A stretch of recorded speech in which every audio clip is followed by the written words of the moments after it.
You don't belong here! Take your hand down! Did she just hit her? Nobody move! Remove her! You made a serious mistake! Why is everyone standing there? She attacked me. No, you struck me. We all saw it. She stole restricted papers. Ask who handed them to me. Why won't anyone ask? Security is coming. Take her outside. You haven't asked one question. Dad, she ruined everything. Hand over your phone. State the legal reason. This is my command. Then act like it. Sir, we should verify. That is an order. Verify the number. It's counterfeit. I haven't checked it. You don't need to. There is an independent line. Stop pretending you matter. Sir, protocol says verify. Protocol answers to me tonight. No, it doesn't. One protected call. Denied. Denied. Who answers? The Federal Duty Director. There is no such call. Your command was notified at 6. She's bluffing. Take the phone! End it! She has no authority. Line is connected. Activate Ashford Protocol. Preserve every record now. Transfer command authority now. On whose order? Federal Preservation Authority. This is a misunderstanding. Open the archive ledger. The slap cracked across the military ballroom just as the orchestra fell silent. Crystal glasses stopped mid-air. A general's daughter stood over the black woman she had mistaken for an unwanted guest, while officers looked away and security moved closer. Why did no one ask to see her credentials? Why did the commanding general order her removed before hearing a single word? The woman touched the small silver watch in her palm, asked for one phone call, and spoke only 7 calm words. Minutes later, the command suite was sealed. The general's smile was gone, and a secret buried for 3 years began to surface. Stay to the end, because that call did more than stop a gala. Let her make the call, Captain Derek Holt said. The order surprised the 2 officers beside Nia. Holt stood near the ballroom doors, his jaw tight. He had checked the brass handles twice. Now he checked the general's face. Adrian Voss did not nod. She leaves first. The orchestra held their bows above silent strings. A spoon struck porcelain with a sharp click. Camilla Voss pressed 2 fingertips to a champagne flute, straightening it by less than an inch. She assaulted me, Camilla said. Nia's cheek burned, but her voice stayed level. No, you struck me. A waiter froze beside a marble column. No one moved toward the pearl earring still turning near the dance floor. Colonel Everett Kane stepped between Nia and the nearest table. This event is restricted. You were found with a protected document. It was handed to me. By whom? Nia glanced toward Major Lena Ortiz. Ortiz stood beside the memorial display, pale in the blue screen light.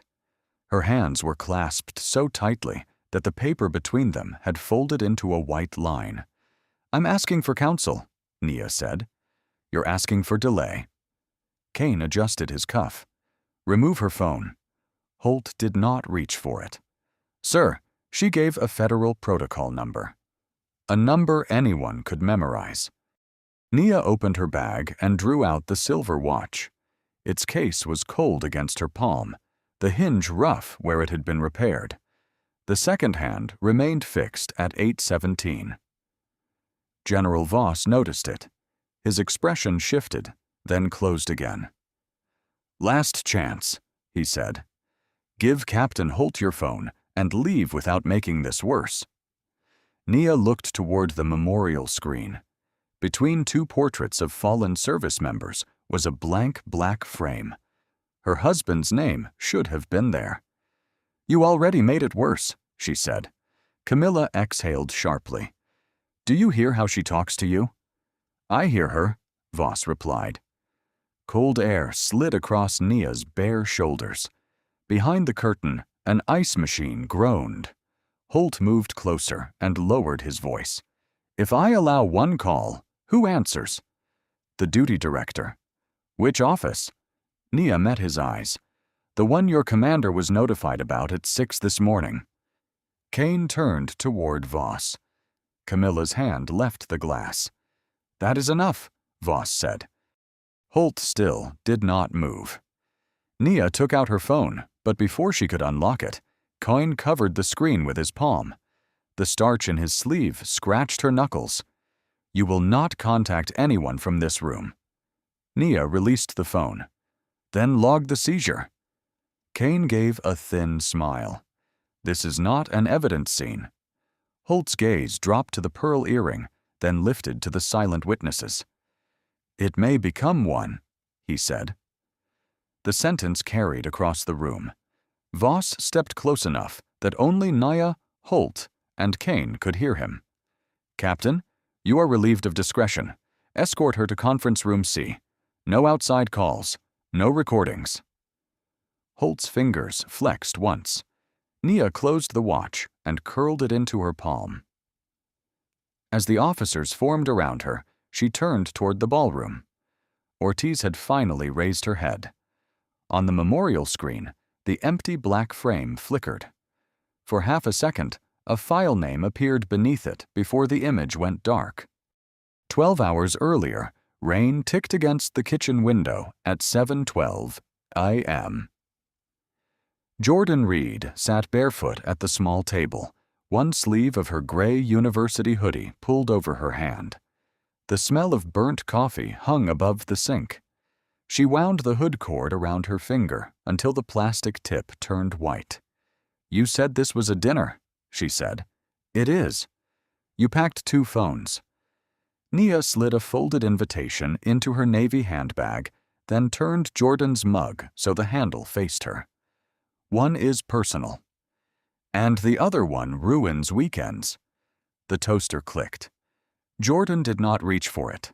A triangle of toast cooled beside the cream-colored invitation to the Reed Memorial Scholarship Ceremony. Nia opened the silver watch in her palm. The metal felt colder than the room. She turned the crown 3 times and listened. Tick, tick, then a gap. Jordan watched her. "It's losing time again." 7 minutes this week. Dad would have replaced it. He tried. No. He would have bought a new watch and kept that one in a drawer because Mom refused to throw anything away. Nia almost smiled. She fastened the watch beneath her sleeve. Jordan pushed the ceremony card across the table. 10 tomorrow morning. They moved the student speeches up. "I'll be there by 9:30. "You said that last year." "Last year I was in Denver." "You were in an airport calling me from a floor vent because the gate was too loud." The refrigerator motor stopped. The sudden quiet made the rain sound harder. Nia sat across from her. "This inspection is scheduled. I attend the gala, confirm the intake process, and leave. Under your maiden name. That keeps people from performing for the title.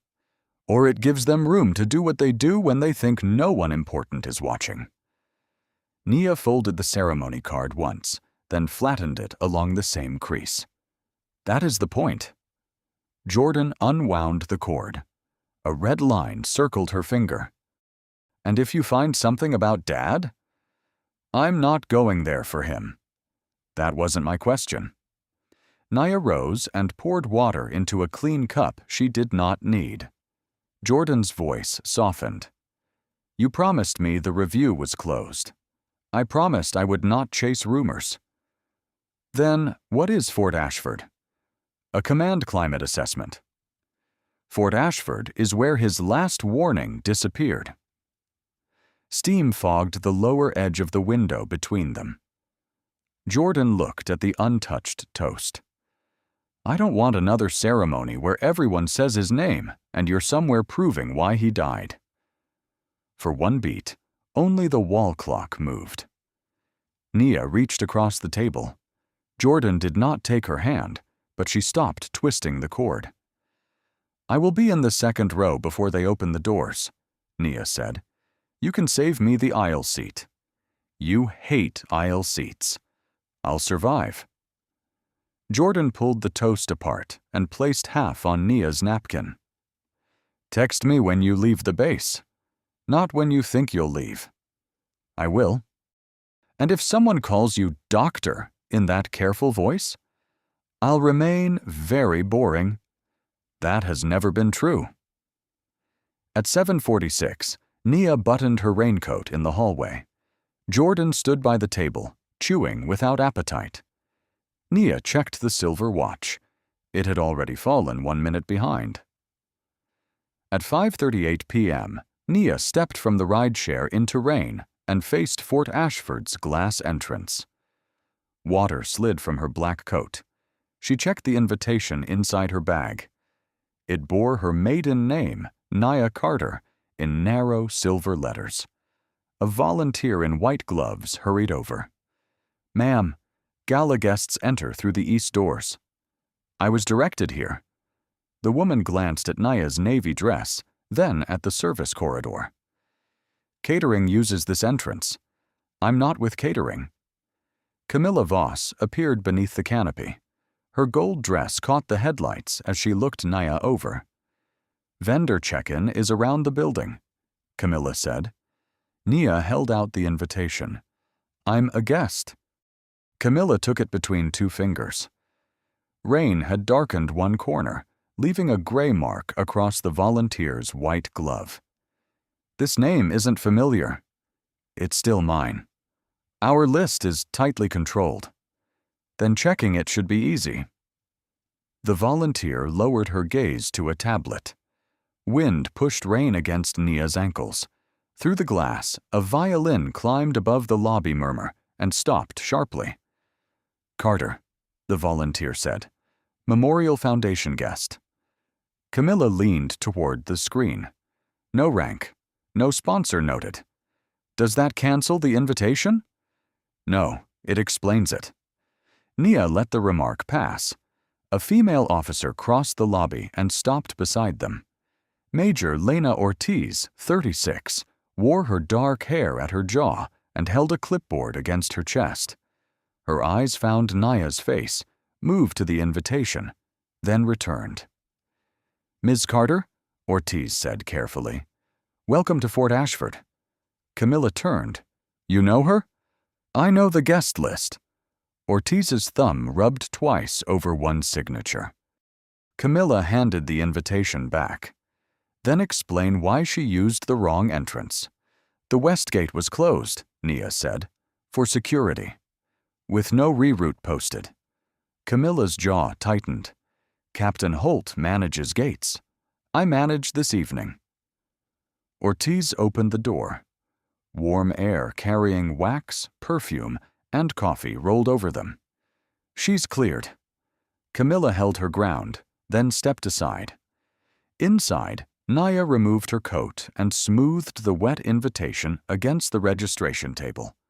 Ortiz waited until Camilla walked toward the ballroom. "You came alone," Ortiz said. "That was the arrangement." "I thought the federal team arrived tomorrow." "They do." "Then tonight is preliminary?" "Tonight is observational." A cart of crystal glasses rattled past. Ortiz waited until it vanished through the ballroom doors. "There are things you won't see on the printed schedule," she said. "Such as?" Ortiz glanced toward the ceiling camera. "Not here." Nia folded the invitation along its damp edge. "You requested outside review 3 months ago." Ortiz's face lost color. "I never received confirmation." "You just did." Applause rose from the ballroom. Ortiz looked toward it. "Colonel Kine changed the seating plan this afternoon," she said. "He removed one name." "Whose?" Ortiz did not answer. Camilla had reappeared at the far end of the lobby, watching them. Nia followed the volunteer toward the ballroom. Beneath a vase of white roses, one line on the registration sheet had been covered with correction tape. The first letter was still visible. R. The first letter was still visible. R. Nia kept walking, though the damp invitation felt heavier. At the ballroom entrance, an usher checked her name, frowned at his tablet, and pointed toward a narrow table beside the service doors. "Your seat is there, ma'am." "That table wasn't on the floor plan." "It is now." The ballroom glowed beneath 3 chandeliers. Brass music drifted over silverware and low conversation. Officers filled the center tables. Donors clustered near the stage. Nia crossed the floor and found one place setting at the edge, half screened by a linen cart. There was no name card, only a clean white rectangle on the tablecloth where one had rested. Camilla arrived before Nia sat. This section is for support guests. I was assigned to table 7. Plans change. Who changed them? Camilla's smile stayed thin. Does it matter? It does when a guest disappears from the record. Colonel Everett Kane joined them, gray hair combed into place. He adjusted one cuff before speaking. Ms. Carter, this is clearly a seating error. Then restore the original seat. That would disrupt the program. Nia looked past him. Table 7 had one empty chair. A folded card lay face down beside it. No disruption yet. Kane touched his cuff again. You were accommodated. Let's not turn an inconvenience into a public issue. A server stopped pouring water. His hand trembled once, then steadied. No one spoke. Nia pulled out the chair. Its legs scraped against the parquet. I'll sit here. Camilla leaned closer. You should be grateful you were admitted at all. Nia placed the wet invitation beside the empty white rectangle. The paper curled at one corner. Applause rose near the stage. General Voss had entered. The room turned toward him. Nia did not. She opened the printed program. A list of foundation sponsors ran down the back page. Halfway through, one name stopped her. Meridian Field Systems. 3 years earlier, Meridian had supplied the convoy guidance units used during the Ashford training accident. The official review said the hardware had passed inspection. Jordan's father had said otherwise. Kane noticed where she was looking. That list isn't relevant tonight. Then why print it? They donated. To which fund? The Memorial Fund. Nia raised her eyes. My husband's unit was used in the campaign materials. Coyne's face remained smooth. Many families were represented. His name isn't on the screen. Camilla straightened a dessert fork. This evening is not about one family. Nia folded the program and slipped it into her bag. Major Ortiz appeared at the service corridor. She did not approach, but her gaze dropped to the sponsor list, then to Kane. He saw it. Major, he called. Is there a problem? No, sir. Then return to your post. Ortiz nodded. Before turning away, she placed a cream envelope on the linen cart beside Nia. Her hand struck the metal rim with a soft click. Coyne's eyes narrowed. What is that? Updated event material. Camilla reached for it. Nia covered the envelope with her palm. The paper was warm from Ortiz's grip. On the front, in block letters, someone had written, 48 hours before the exercise. Nia slid the cream envelope into her bag as the house lights dimmed. A bell chimed from the stage. Conversations folded into silence. Chairs turned, and General Adrian Voss stepped behind the lectern with one hand on its polished edge. His uniform caught the amber light. His voice came warm and measured. Tonight, we honor service, sacrifice, and the families who carry both. Applause moved across the ballroom. Nia kept her eyes on the memorial screen behind him. Photographs appeared in slow sequence, smiling crews, formal portraits, folded flags, children beside framed uniforms. Between two images, a black rectangle flashed and remained half a second too long. Empty. The spot where Marcus Reed's photograph should have been. At table 7, an officer shifted. Across the aisle, a donor lowered her program. No one said anything. Voss continued. A command is more than orders. It is trust. It is family. Nia's fingers found the silver watch inside her bag. Tick. A pause. Tick. Colonel Kane stood near the stage curtains. He watched the room, not the screen. Camilla moved between tables, correcting a candle by a fraction of an inch. When she reached Nia, she whispered, "Please don't create a scene during the tribute." Nia did not turn. His name is missing. There were time limits. 3 seconds? Camilla's smile held.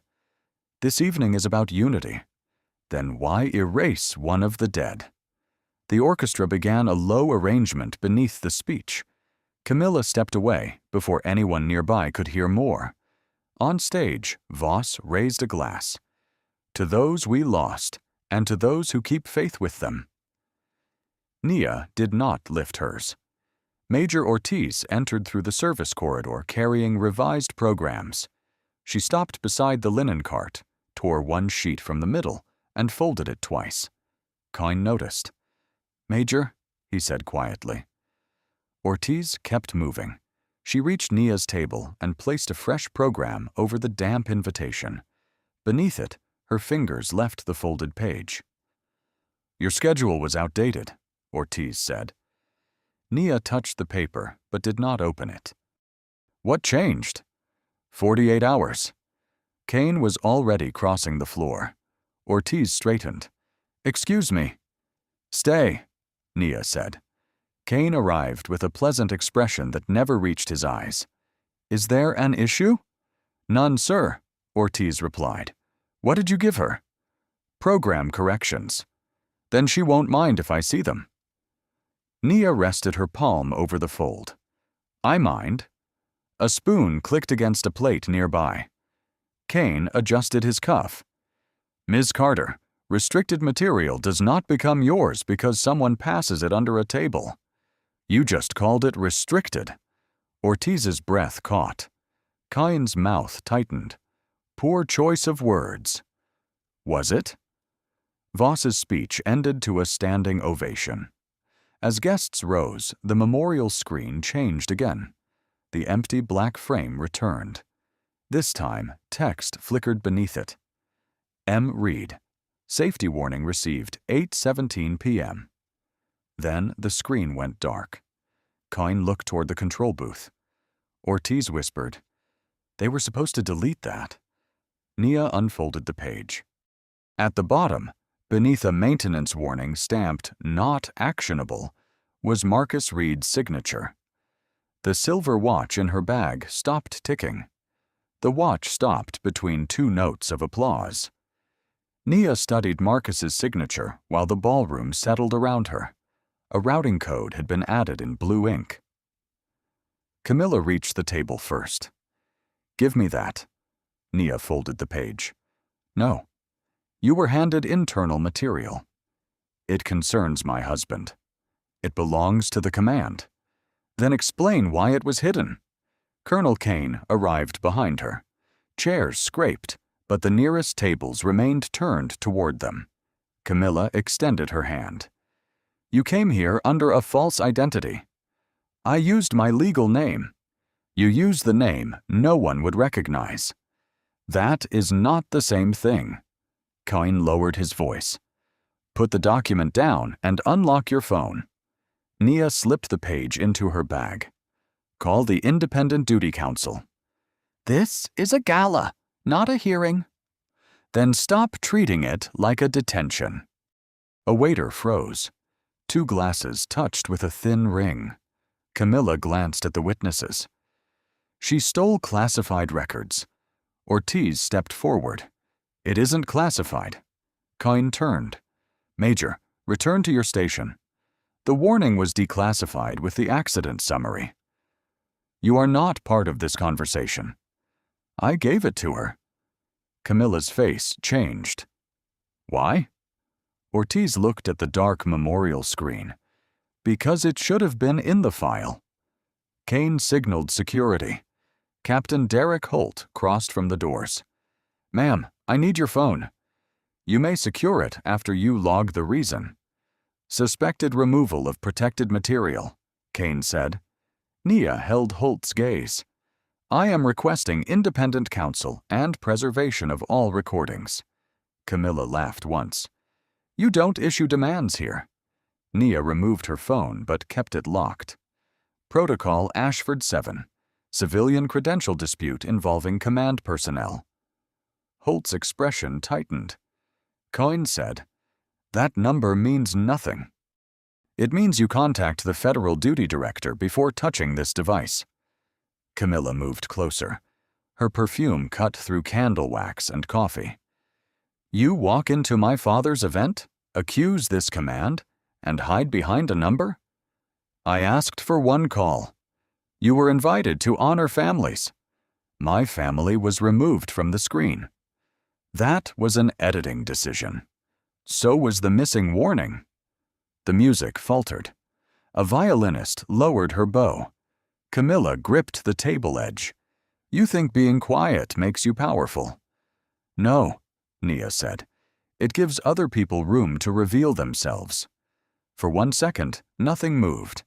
Then Camilla struck her. The sound cracked across the ballroom. Nia's head turned. Her pearl earring came free, hit the parquet, and spun under the chandelier light. Once, twice. Again. No one shouted. The waiter lowered his tray. An officer at table 7 stared into his water. General Voss remained beside the stage, one hand on the lectern. Nia touched her cheek, then let her hand fall. Camilla's breathing came fast. Remove her. Holt watched the pearl circling on the floor. Nia looked at Voss. General, she said, will you permit the call? He did not ask what had happened. He looked at his daughter, then at Kane. Take her out. The pearl slowed, wobbled, and fell still between Nia and the ballroom doors. Take her out. Captain Holt bent toward the pearl earring, but Colonel Kane blocked him. Leave it. Sir? Escort Ms. Carter to Conference Room C. Secure the document and her phone. Nia closed one hand around the silver watch in her bag. Its stopped gears pressed into her palm. You saw what happened, she said to Voss. I saw a disturbance. Your daughter struck me. Camilla lifted her chin. She provoked me. A donor looked away. The waiter stepped back, shoes whispering over parquet. No one offered Nia the earring. Holt moved closer. May I see identification? Kane answered first. It has not been verified. Nia held out a leather credential case. Holt read the seal and the line beneath her photograph. His eyes sharpened. Deputy Inspector? Kane took the case. A convincing reproduction. Run the number. The network is restricted tonight. Your security desk has an independent line. Kane adjusted his cuff. Not for guests who manufacture authority. Holt's jaw tightened. Protocol requires verification before confiscation. Voss came down from the stage. Captain, I gave you an order. Hot wax and spilled wine thickened the air. Cold ventilation moved across Nia's cheek. Holt returned the case. Please come with me. Am I being detained? You're being removed, Kane said. Then I keep my property. Camilla pointed at the bag. The stolen page is in there. Ortiz stepped from the service corridor. It was not stolen. Voss turned. Major, report to your office. Sir, the warning was omitted from the official file. Now. Ortiz's fingers tightened around her clipboard. Its edge clicked against her ring. Nia met her eyes. Do not delete anything. Kane looked toward the ceiling camera. Captain, isolate all ballroom recordings until I authorize release. Holt did not move. That includes local backup. A hush passed through the nearest tables. Log that instruction, Nia said. You are in no position to dictate procedure. Then procedure should protect itself. Holt reached for her phone. I need to secure it. State the reason. Pending credential verification and document review. Record that no warrant was presented. His hand stopped inches from hers. Captain, Voss warned. Holt took the phone. The screen lit with a preview from Jordan. Ceremony moved to 9. Please tell me you're already leaving. Nia caught only the first line before Kane sealed it inside a clear evidence pouch. You'll receive it after questioning. This is not an evidence scene, Camilla muttered. Holt looked at the pearl. It is now. Kyne handed him the pouch. Conference room C. No outside calls. No recordings. The officers formed a corridor around Nia. At table 7, a colonel lowered his eyes to his napkin. The orchestra remained silent. Behind the curtain, an ice machine groaned and stopped. At the doors, Nia looked back. Ortiz stood by the service corridor, one hand behind her clipboard, thumb moving against her phone. Holt guided Nia into the colder hallway. The ballroom doors closed with a padded thud. Inside the transparent pouch, Nia's phone lit again. The message came from an unknown number. Do not let them reach the camera server. The hallway lights hummed as Holt opened conference room C. Cold air rolled over Nia's shoulders. Holt placed the sealed phone on the far side and checked the door twice. You'll wait here? For whom? Colonel Kane. That is not independent review. It is what I was ordered to provide. Nia set her bag on a chair. Record that I objected. Holt glanced at the camera dome above the whiteboard. Its red indicator was dark. The system should be active, he said. Yet it isn't. The ventilation roared. He pressed the wall panel. Nothing changed. I'll get technical support. Captain, the message mentioned the camera server. I saw it. Then don't leave my phone unattended. He took the pouch into the hall. The lock clicked behind him. Nia sat. The chair was cold through her dress. She removed the folded warning and the silver watch. The paper smelled of toner. Marcus's signature looked darker than the rest. Her wrist vibrated. Jordan's message filled the small screen. Ceremony moved to 9. Are you coming? Nia tapped reply. Her thumb missed the tiny button. Once. Twice. Come on. A third attempt opened the box. Still here. Leaving soon.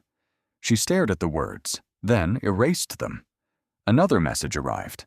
They want family seated by 8:40. I saved you the aisle. The ventilation stopped for 3 seconds. Water ticked inside a pipe. Glassware rattled beyond 2 doors.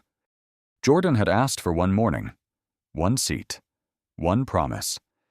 Nia opened a voice reply. Jordan, The lock turned. Kane entered with a legal pad. Camilla followed, wearing 1 pearl earring. Holt remained outside. Kane sat opposite Nia. We can end this quickly. Return my phone. After you surrender the document and sign a statement confirming you entered under false pretenses. My invitation used my legal name. You concealed your position. I observed your command. Camilla folded her arms. You humiliated my father in his own ballroom. Your father never asked what happened. Kane slid the pad forward. Sign, leave the base, and this becomes a misunderstanding. Nia's wrist vibrated again. Mom? Camilla noticed. Is that recording? No. Take it, Kane said. Holt did not enter. Captain? Kane called. His reply came from the hall. I need written authority for an additional device. Kane's pen stopped. Nia unfolded the warning. Explain this routing mark. Administrative coding. The line was submitted 48 hours before the exercise. It was reviewed. By whom? That is outside tonight's issue.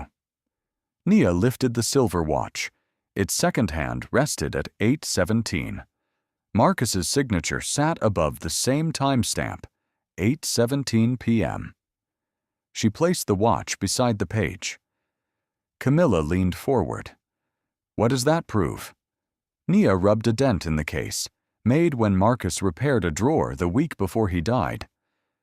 It proves he sent the warning before the convoy moved. Kyne's face stayed still, but his fingers could not fasten his cuff button. The door opened. Holt stepped inside without the phone pouch. Where is my device? Nia asked. He closed the door. It never reached evidence control. Above the whiteboard, the camera indicator blinked red once, then went black again. It never reached evidence control. Holt placed both hands on the table. Rain tapped against the narrow window. "Who has it?" Nia asked.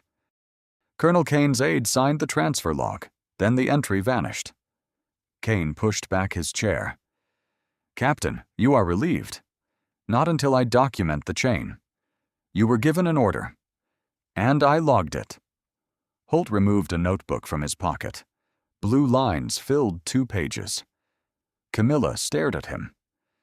"You wrote down private instructions?" "I recorded evidence handling." Kane reached for it. Holt closed the cover. "Sir, don't." The ventilation kicked on, lifting Marcus's warning. Nia pinned it with the silver watch. "Did you preserve the ballroom footage?" she asked. The local server began an automated purge at 8:42. Camilla's voice sharpened. "That is standard cleanup. No Gala system purges the same night." Cohn stood. "This conversation is over." The door opened. Major Lena Ortiz entered with a laptop against her chest, rainwater darkening one shoulder. "No," she said. "It isn't. You were ordered to your office. I went there." She set down the laptop. A progress bar glowed. "Backup in progress. 83%. Holt moved beside her. "What did you capture?" "Ballroom camera 3, the service corridor, registration desk, and the control booth log." Camilla stepped forward. "Shut that off." Ortiz pulled the laptop closer.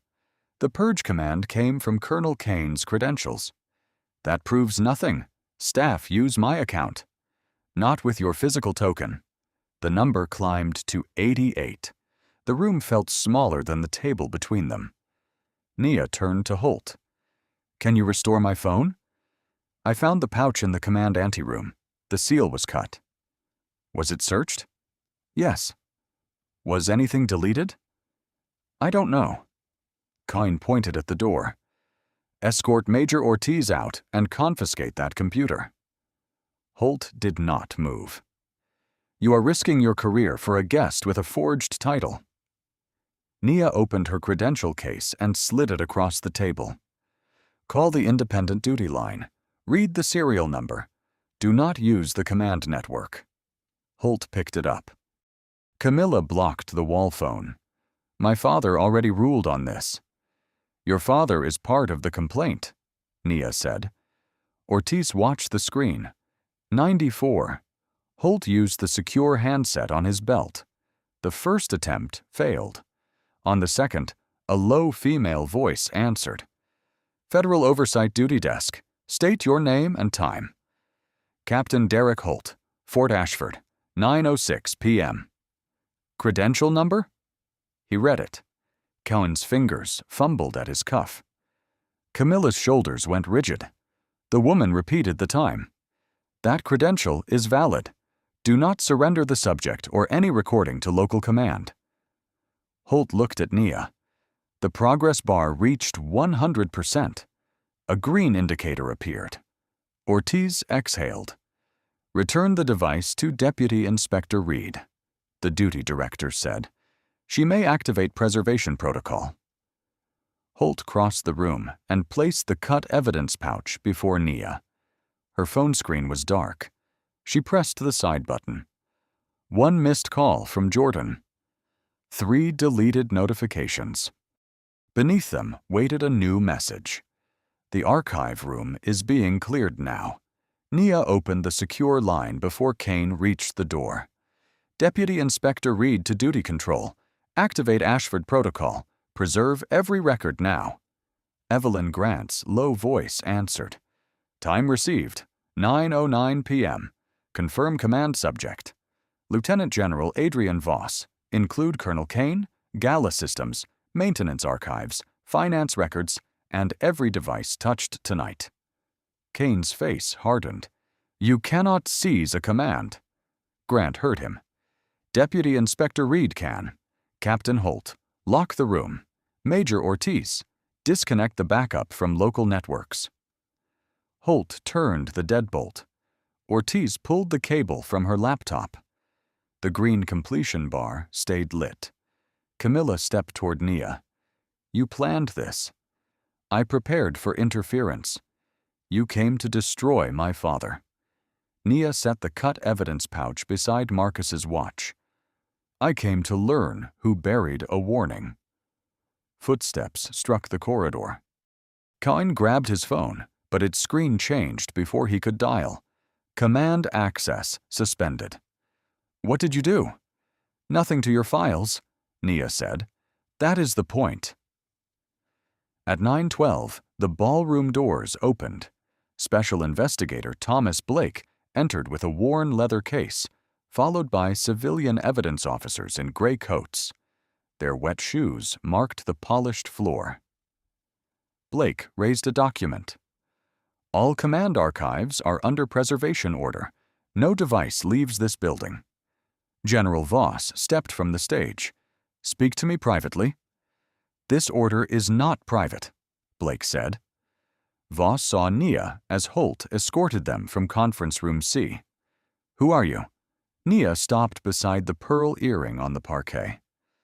Dr. Nia Reed, Deputy Inspector General for Command Accountability. A murmur moved through the tables. The waiter near the column bent, picked up the pearl, and offered it on his palm. She took it. Thank you. Voss turned to Kane. You said her credentials were false. I said they were unverified. You prevented verification, Holt said. Blake opened his case on the registration table and removed a sealed envelope. General Voss, effective immediately. Transfer operational authority pending review. The ventilation clicked off. No one moved. Voss's fingers went to the command insignia on his lapel. He pulled once, but the clasp caught. The second time, it came free. He held the metal piece until its edge whitened his fingertips. This is because of a scene at a gala? No, Nia said. The gala preserved what your office tried to erase. Ortiz placed the laptop before Blake. Camera footage, purge command, control booth log. Holt added his notebook. Evidence seizure, denial of counsel, order to isolate recordings. Grant's voice came through Nia's phone. Archive Room B is secured. 2 staff members were found boxing maintenance ledgers. Kane glanced toward the service corridor. Blake noticed. Colonel, stay where you are. Camilla whispered. Dad? Voss did not answer. His hand opened, and the insignia fell onto the white registration cloth with a flat sound. Nia checked the silver watch. Its second hand remained at 8:17. Blake unfolded the first recovered ledger. Across the top page, in Kane's handwriting, were 4 words, Revise before General Review. Revise before General Review. Blake read the words twice, then turned the ledger toward Nia. Kane remained by the registration table. That notation is routine. For what? Blake asked. Formatting. Nia studied the entries. 3 dates had been rewritten in darker ink. A guidance unit marked failed on October 14th now appeared as passed on October 16th. Formatting doesn't move inspections, she said. The ballroom had emptied. Chairs stood crooked under cooling chandeliers. A dishwasher thudded near the kitchen. At 10:03 p.m., analyst Mei Chen arrived. 33, round glasses, hair pinned with a pencil. She carried a scanner. I print every mismatch separately, she said. Patterns hide when pages stay bound. She scanned the ledger. A printer hummed. Warm paper slid into the tray. One altered maintenance date. Another page emerged.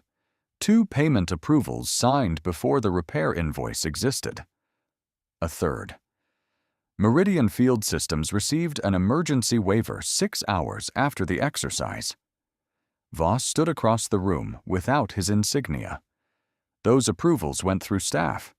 Kane answered quickly. My office processed them. On whose instruction? Blake asked. Kane missed his cuff button. The command required continuity. Nia opened the cream envelope. Marcus's warning lay beside the silver watch. Moy entered the routing number. Received at 8:17 p.m., 48 hours before the exercise, forwarded 3 times. To safety review? Nia asked. No. Chief of Staff Q, command review, then archive. Coyne said. The system auto-routes duplicates. May tapped the screen. This one was manually closed. The printer started again. A page emerged with a red stamp across Marcus's message. Closed. No action required. Nia did not touch it. Blake lowered his voice. Need a break? No. The watch stayed open beside the page, its second hand fixed.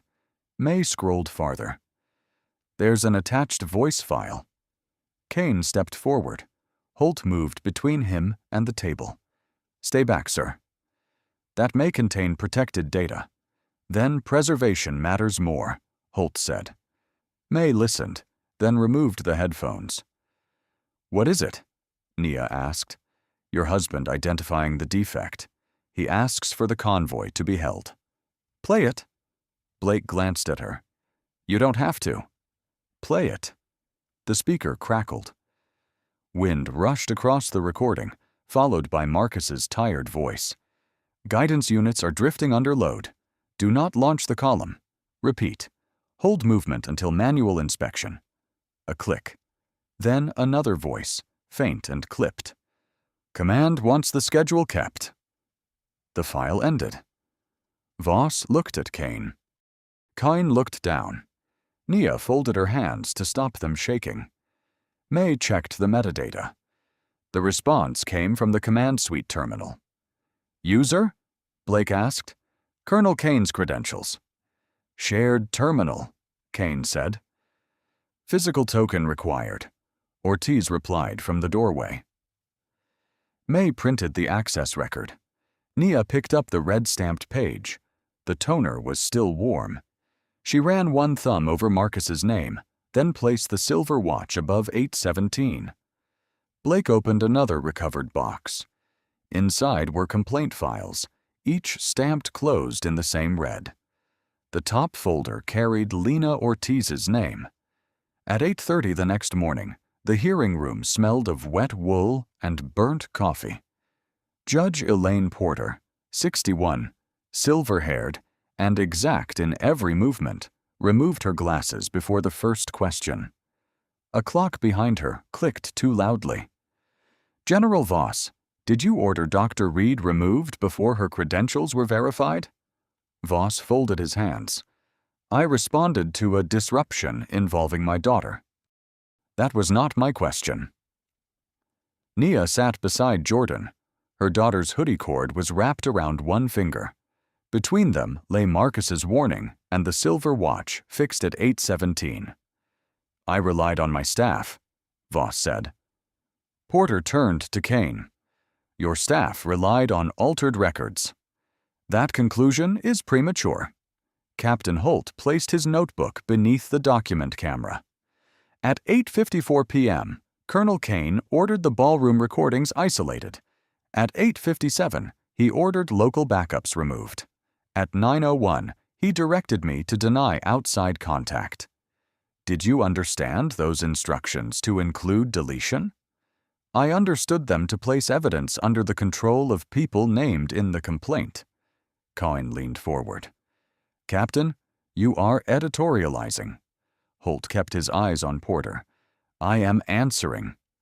The lights buzzed. Major Ortiz testified next. She set down her complaint file, the red closed stamp facing upward. I reported that safety warnings were being rerouted. 2 days later, my access changed. My evaluation called me unreliable. Who discussed that evaluation with you? Colonel Kane. General Voss was present. Voss shifted. I do not recall that meeting. Ortiz slid forward a calendar entry bearing his initials. You accepted the invitation. Jordan looked at him. Porter replaced her glasses. Dr. Reed, The panel received an audio file from your daughter. Nia's fingers tightened around the watch. Play it. Jordan set her phone beside the microphone. My father sent this to my mother's old number. The carrier archive kept it. The speaker crackled. Wind filled the room. Then Marcus breathed in. Nia, if they move the convoy, it isn't because they didn't know. I sent the warning. I copied command. If this reaches you late, make them show the routing log. A truck door slammed behind him. Then his voice, farther away. Stop the column. The recording ended. No one moved. Jordan unwound the cord. A red groove remained around her finger.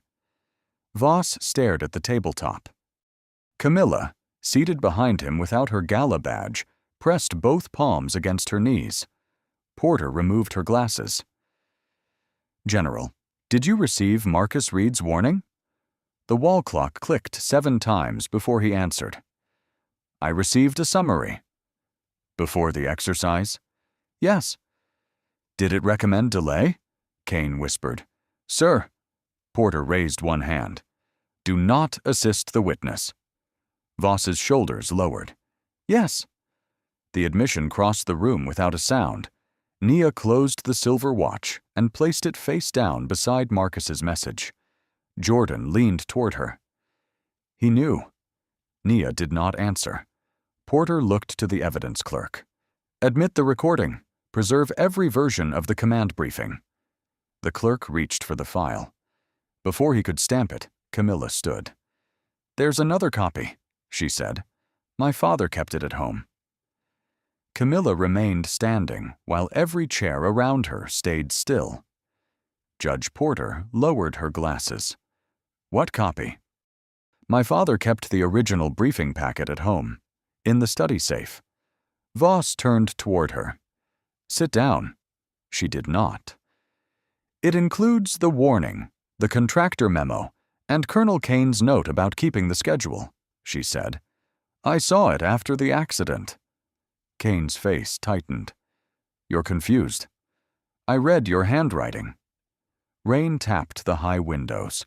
In the hall, a cartwheel squeaked, stopped, then squeaked again. Porter faced the clerk. Issue an immediate preservation order for the residents and all private devices. Voss leaned toward his daughter. Camilla, think carefully. She looked at him. I have.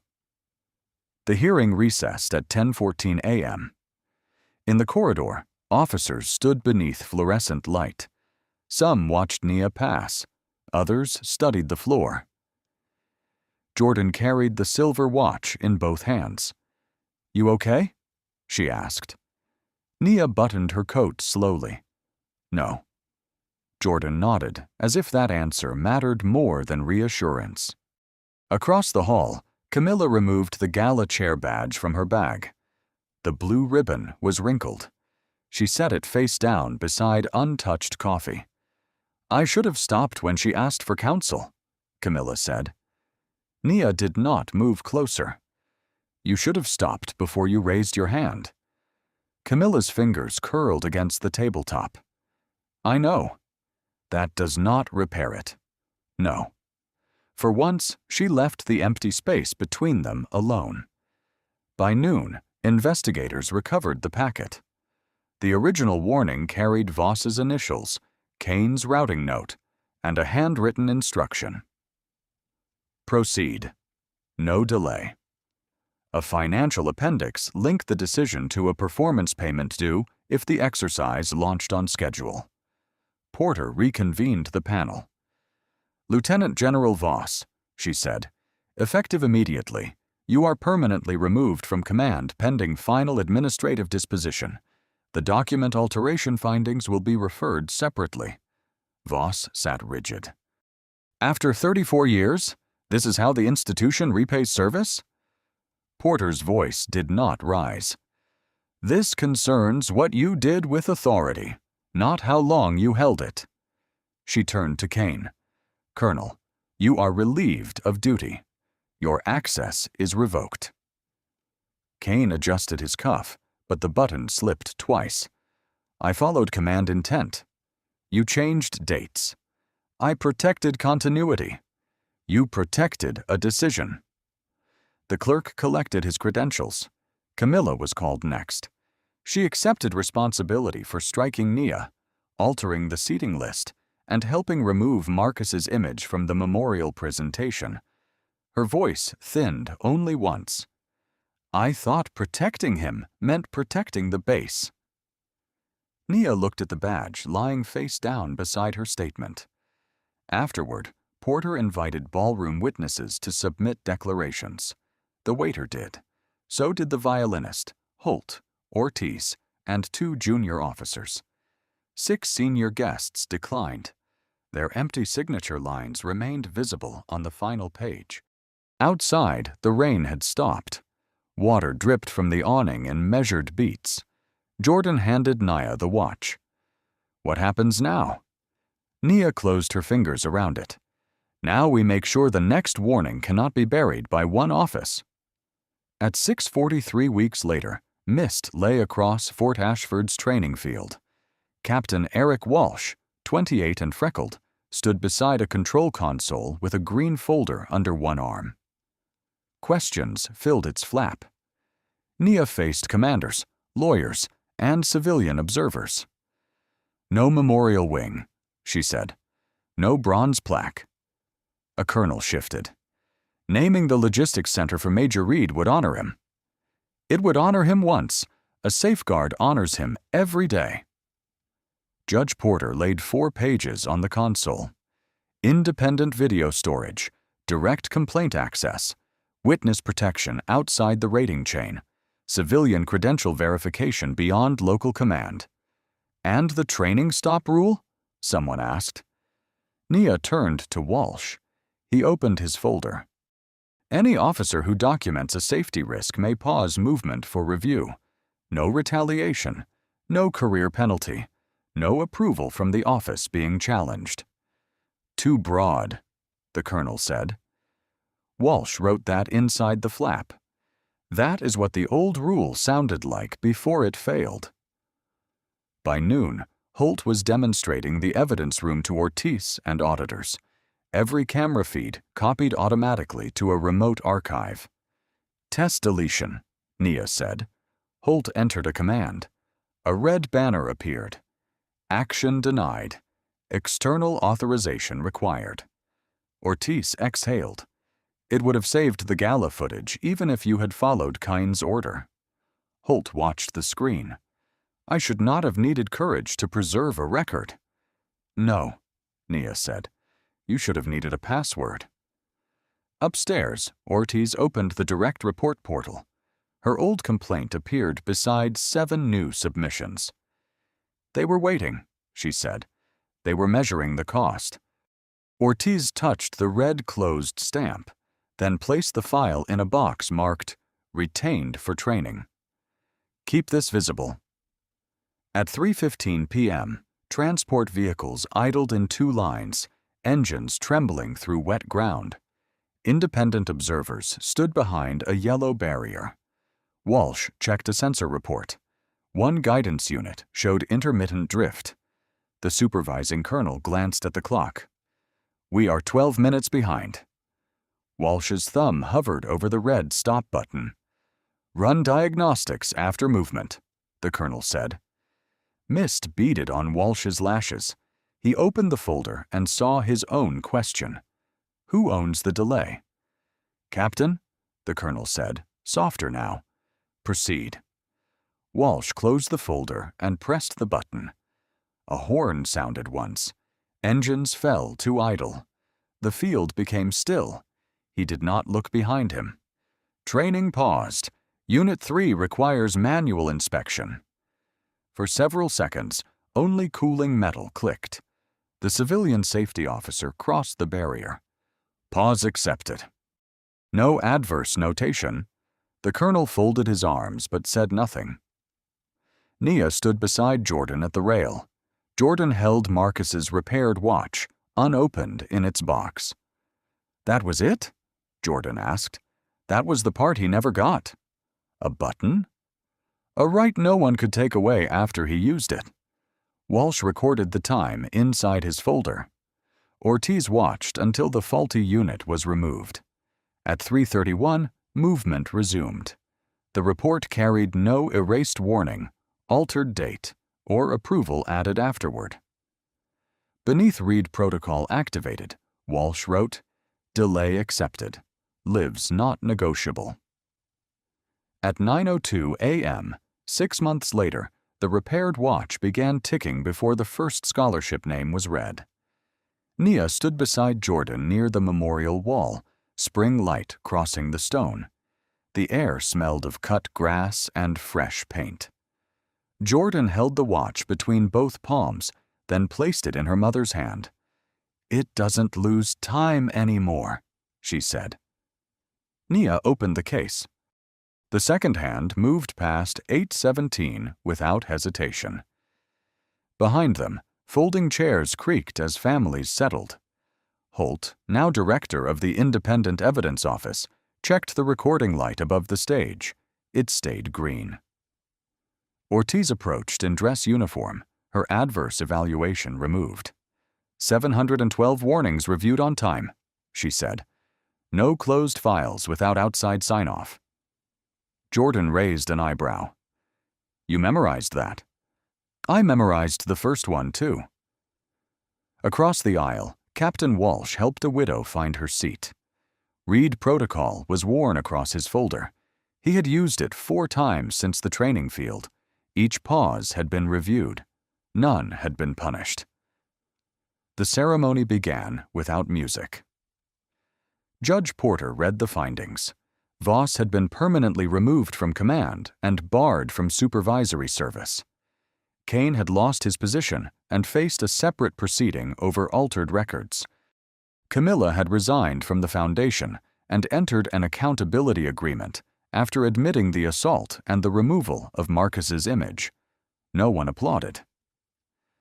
An empty chair waited in the 3rd row. Camilla had been invited but had not come. A plain envelope addressed to Nia lay on the seat. Jordan noticed it, but Nia left it unopened until the ceremony ended. The first scholarship went to a logistics student who had reported a faulty simulator and refused to withdraw her complaint. She crossed the stage with shaking hands.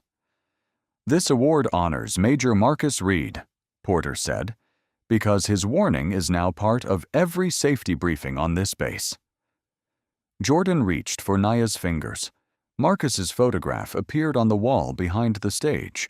It was the picture he had disliked because one collar point sat higher than the other. Nia smiled once. After the ceremony, Holt brought over a small archival box. Inside lay the pearl earring, the cut evidence pouch, and the original red-stamped warning. "These are ready for permanent storage," he said, "unless you want anything returned." Nia touched the pearl, then closed the lid. "Keep the record complete." Ortiz added her complaint file. Closed remained visible beneath a new stamp, reopened and substantiated. Outside, chapel bells marked 10. Families moved toward the courtyard, their voices mixing with birds and the click of flag ropes. Jordan opened Camilla's envelope at the memorial wall. Inside was one page. "I cannot ask you to forgive what I did. I can only stop defending it." There was no flourish, only her name. Jordan folded the letter. "What do we do with this?" Nia placed it inside the archival box, separate from the evidence. "We remember the difference between an apology and repair." At the base of the wall, someone had left a metal tag engraved with 8:17. Nia set the watch beside it for one breath, then fastened it around her wrist. The second hand crossed the mark again. This time, it did not stop. What would you have done in that ballroom when everyone else looked away? Share your thoughts in the comments and tell us whether you have ever seen someone's warning ignored because speaking up was inconvenient. Stories like Nia's remind us that accountability is not revenge. It is the work of making sure the same silence cannot hurt another family. Like this video if you believe dignity should never depend on rank or status. Share it with someone who understands the cost of doing the right thing when powerful people refuse to listen. Subscribe for more emotional stories about courage, truth, and justice, and turn on notifications so you never miss the next one.